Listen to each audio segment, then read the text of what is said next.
Sir, I'm a skeptic.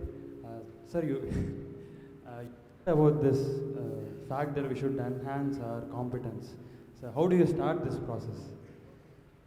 IIT is a beginning.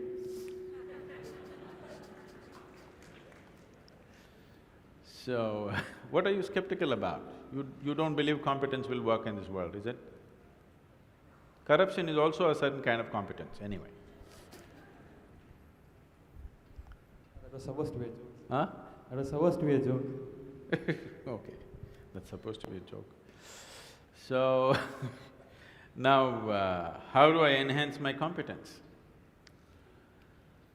See, let's say you want to run on the field, let's say you want to run a race, you want to run 100 meters. It is not running that you have to work on right now, you have to work on your legs and lungs and muscle and everything, isn't it so? So, if you want to become a great engineer, yes, definitely an institute like this is crucial on one level.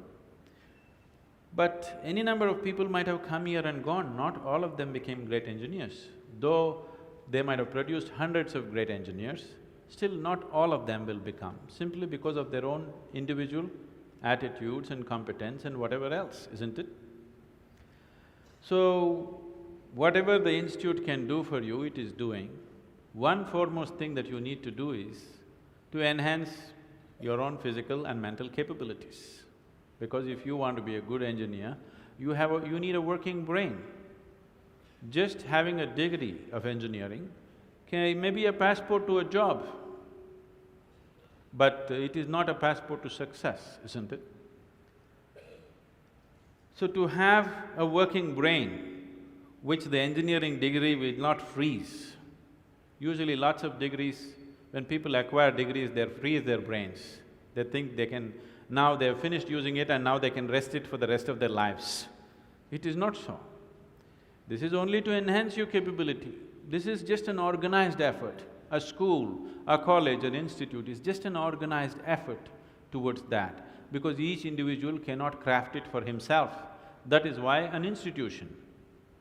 Otherwise, an institution has no other purpose. It is here to just organize that possibility of you striving to be of a certain competence. But that is a mass application.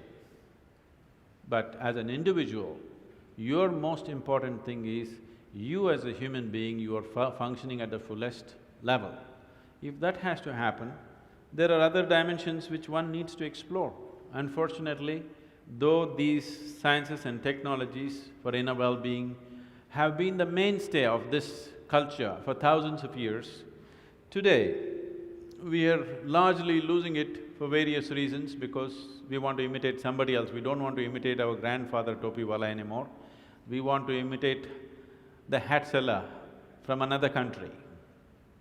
Because of that, we are losing those things, but we should not. We have to bring it back into our lives. This is very much a part of the way the culture itself is structured, that it is all about the human being. See, this is the only culture which talks about, which even an illiterate person in this culture is aware of, that you can actually evolve to another dimension of existence.